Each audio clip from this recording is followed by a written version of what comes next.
Well, welcome folks to another holiday edition of the Kitchens of Ken. And sometimes around this time of the year I seem to get a little bit of cold, but what gets me going again is a wonderful holiday meal. And today we have on Sean McEwen of Western Research Kitchens. Welcome, Sean. Thank you so much. And listen, nothing helps a cold like feeding a cold. Yes. So it's all about that. So we can The appetite is still here. The appetite's there, but you feed the cold and that'll help you a lot there. So we have some great stuff to show today because, again, we're talking about getting ready for Thanksgiving, and it's all about the prep. And I don't know about you, but Thanksgiving can be kind of stressful. Yeah, tell me about it. That's why I'm talking this way right now. Yeah, no, absolutely. So to me, I find it's all about being prepared. It's all about having some great handy hints so that you can make sure that you can actually enjoy the holiday because you're with your family and friends. Also, so you can enjoy the food. I don't know about you, but when I'm cooking my Thanksgiving dinner, sometimes you're so focused on that you can't even get your head on straight and enjoy the food aspect of it. And I'm hoping you have some good tips for me so I can get through this holiday. I do. So we'll jump right in if that's okay. All right, sure. Okay, first of all, I think it all starts. Your main anchor, of course, is your turkey. Yes. It is. It's all about the turkey dinner. So you want to make sure you're covered there, and it's all about how you cook the turkey because, again, that's vital, vital, vital. So first of all, here's my first hint. I love this. This is from Bertolli. It's Bertolli's Extra Light Olive Oil. Now, I love this. What's so great about the olive oil here is it tastes fantastic. It's actually quite healthy, and it really helps that turkey to cook properly, and it tastes fantastic. It does, yeah. So here's what we're going to do today, first of all. We're going to take the Bertolli's Light Olive Oil, and we're going to add this to our little dish here, and we're going to put in some of your favorite herbs and spices. You got some nice ones here. Oh, absolutely. Got to have the sage. I see the sage down there. Got to have the sage, which really helps to complement the taste of the turkey. And you'll just put that all together. And then what you do is you want to cut up about, and I'm going to do this slowly so the camera can see it, about 3 orange slices. Just cut those really nice and thin. And then what we're going to do is we're going to take one of the orange slices here, and we're going to actually put that right into our dish. Now let's let that soak for just a second. And then slowly, I'm going to go back over. Now, instead of a turkey, as an example, we actually have a chicken today, so we're still in the poultry family. But what you want to do is you want to separate the membrane. Now, underneath the membrane is where you can really capture the real flavor of the turkey. So we separate the membrane here, and then we're going to go back to, and I'll do this really slowly, we're going to go back to our original orange slice. And we'll take that here, and we're actually just going to kind of put that right underneath the membrane here, and I've already got a few of the slices in there. And you put that in there. Very good. And you're good to go. And really, the work is done for you. You bring up a very good point, is that so many people, they season the outside of the turkey or chicken. Well, that is not going to penetrate the skin. You want to get under between the skin and the meat. And as you said, you lift that up and put all your flavorings in there, your spices and all. That's going to flavor the bird much better than just doing the outside. And I couldn't agree more. And actually, you'll find that your guests and the people coming over will really notice a difference. Because again, it's like, the skin tastes great, but you want to make sure that the actual main part of the turkey tastes really good too. Definitely. So also, you want to make sure that you cook your turkey properly. And again, that's one of those things that's stressful. You're checking your watch. Well, just get a simple pop-up timer. Make sure you don't forget. It's such a little thing, but it'll help immensely. A little pop-up timer in the turkey, and you're good to go. Now, I also think it's all about basting. I'm a big baster. I like to baste. I'm going to make sure everything is nice and covered there. So again, I go back to the Bertolli's, and what you want to do is, and you can be really liberal about this actually. So go ahead and just baste the turkey nicely. Now what this does is, by putting this on top of the skin, it really helps to create that beautiful golden brown that not only tastes great, but it looks great because a big part of the turkey dinner is actually also the presentation. So when you bring that out, it smells fantastic, and then you get what I call those the oohs and ahs of Thanksgiving. Exactly. Those are just the gifts that keep on giving. So we got all that covered with the turkey. Now everything I'm saying here is all covered if you go to, we have a great website called culinary.net. Okay. It's www.culinary.net, and you can find out all this recapped there. Okay, so another thing we want to talk about is, I think one of my favorite parts, you like stuffing? Are you a stuffing guy? Yes, I do. Stuffing is amazing. Yeah, I like cornbread stuffing. You like cornbread Yeah. stuffing is great too, which is really good. So what's really nice is you have that main element of your stuffing, but you can also add your own touches to it. So, and what I mean by that is the different little elements that you can put in there. For example, today I've added to my stuffing, I've gone ahead and I put some cranberries inside, also some chopped walnuts. And again, it brings out the sort of the festive aspect of the actual dish, but it tastes fantastic. And again, all of a sudden it becomes like sort of your own personal recipe to your own personal taste for you and your guests. Really, really good stuff there. Now, I don't know if you noticed this on the table. Yeah, this is a great And idea. we can even hold this up so I don't have to keep bouncing around. This is really super cool. We call these stuffing muffins. And all it is, of course, it's stuffing, but we put it in little muffin dishes here, and you serve it like this. And it's great because people, again, it's all very festive, and you get your stuffing. But also, kids love them too. Yeah. They're so It's super wonderful. cool. And you it's put them in these colorful cups, and the kids will just go for that. they go crazy for it. Yeah, it's Yeah. so super good stuff. So that's really good too. Now, what is this? I see a bell Yes. pepper sitting here. We What just have is this that? lone bell pepper, so Yeah. that'd be a little strange. But now this is really cool too. I call it the little bell pepper surprise, because what you do is you just take a regular bell pepper, which you'll see here, and then you cut the top off of it, and then of course hollow it out, and then you just there you go, ta-da, surprise! You've got stuffing inside, so you can serve these. And this is what's really cool too. And I know it sounds kind of silly, but when you serve these like this, again, you talk about those oohs and ahs.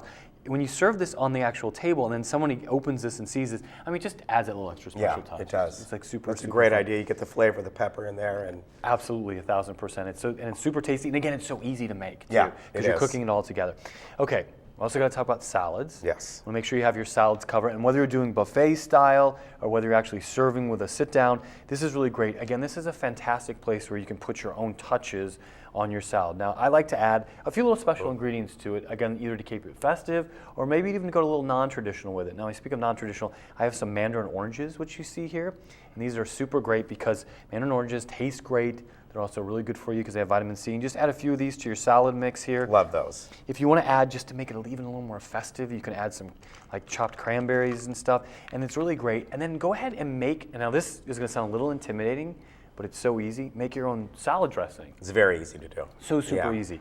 So what I like to do is I would like to, again, we go back to the Bertolli's. You take your Bertolli's light olive oil and you add vinegar to that. And you'll see this in this little cup here. And you add about maybe 4 or 5 tablespoons of mustard.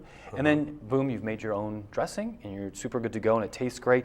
And again, it's homemade, but it's not something that's like going to, again, stress you out because it's very easy to make. It is. I want to give you a little tip here. Please, I need tips. Yes, please. You know, with the Morehouse mustard, you get to the very bottom of these squeeze bottles and you can't always get it out. I often will make the dressing in here because you already have the mustard in here. smart. You shake this out, you squirt it That's out, it super lasts in great. the refrigerator for a couple of weeks, and you know, I just make a lot more of it. It was worth my whole trip just to hear. That's There you actually go. great. It's a great tip. I will steal that. Thank you. There it is. Put so that up much. on Culinary Net. Yeah, Culinary Net. Yes, www.culinarynet. That's actually there super we go. fantastic. And also, you're repurposing stuff too, Yes, which is also good, you good are. for the environment.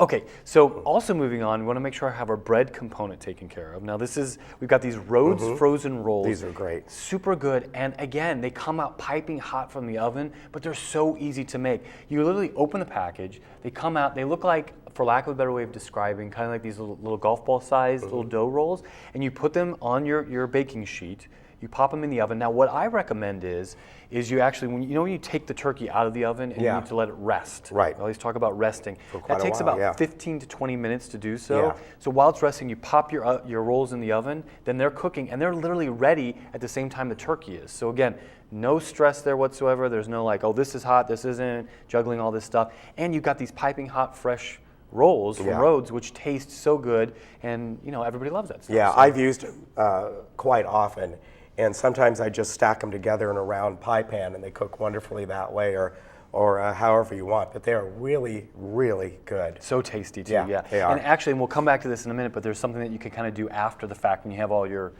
leftovers, which we'll talk about in a Okay, second all too. right. So again, I love that. So you've got your rolls covered. Okay, we'll talk about desserts. Now we all know I think I keep saying Yeah. every area is my favorite area. Yeah, but that's well, also- Thanksgiving, yeah. yes, If I every may year ask, is. what's your favorite? Do you have a favorite dessert when it comes to Thanksgiving time, or is I it would say probably pecan pie. is pecan? my Yeah, favorite. see, I love that too. Yeah, Yeah. what I love is that a chance where you can actually taste all the different pies. Yes. Hopefully you have. Yeah, but exactly. of course we talk about pumpkin pie. There's carrot cake. There's obviously people have ice cream and all that great stuff. But why not put something a little bit on the alternative side, but also that people just absolutely love with watermelon? I mean, again, this is another element that you can add. Great idea. Super good. Again, super easy. You buy a watermelon, you cube the watermelon. Everybody loves it. The kids love it. Adults love it. It's refreshing when you're so full sometimes, but you need something that just has that kind of refreshing, a little bit of sweet taste to it. There you go. You've got that. And nowadays, you can find watermelon year-round. Oh, year-round, it's super great. Again, super easy to make. And also, if you think about the presentation on the table, I mean, it's beautiful. It's a beautiful Yeah. color to put on the table as well. So, super good stuff. So yeah, so that's a lot of the things that we have. Yeah, so Thanksgiving is over and done. Yes. and you're left with a refrigerator full of leftovers. Right. So right. what do you do? Well, it's a great question. And again, you can find all this information. Again, I talk about that culinary.net. Yeah. But we have this really neat term that we use where we actually call them planned overs. Because as opposed to you just go. thinking about you got all this extra food and it all goes to waste and you just kind of, and I hate to use the word stuff, but you just stuff it in your refrigerator. Now you can actually go ahead and forward think about it and plan some of your leftovers because you can really stretch out those budgets, those food budgets, and also utilizing the food here. So plan ahead. Now we've got some great ideas. Now the first idea that we'll go back to is we go back to the rolls. Well, you'll have your leftover rolls here. Yeah. So again, this is the easy one. You have your turkey slices. You go ahead and you'll have those, and you make the little turkey sandwiches. Yeah. And then a lot of times the relatives will be staying at the house, so the next day for lunch Yeah. or the days and days and Yes. days sometimes the relatives. But now you can serve like little turkey sandwiches, and everybody loves that. And it's again, it's a way to sort of quote unquote repurpose the stuff, but it's super fantastic and it tastes great and everything. And then you can even go a little bit kind of more exotic, shall we say, and you can take your turkey. Now, what I always talk about is a lot of times you have your presentational turkey slices that you Yes. display on the table. And then you also have those pieces that are still super tasty and super good, but they're a little smaller that Right. you've cut away from the turkey. What do you do with those? With Yeah. those, yeah, you'll put them like in a dish that you can seal up and actually keep in the refrigerator. And then where you can kind of use them is you can actually you can make fajitas out of them, like turkey fajitas. We actually have the example right here of these turkey fajitas where you just add with just a flour tortilla, you add some lettuce, some tomatoes, Look some how corn, easy that pico de is. gallo. Yeah, and so super easy. We even got little turkey burritos that you could do here.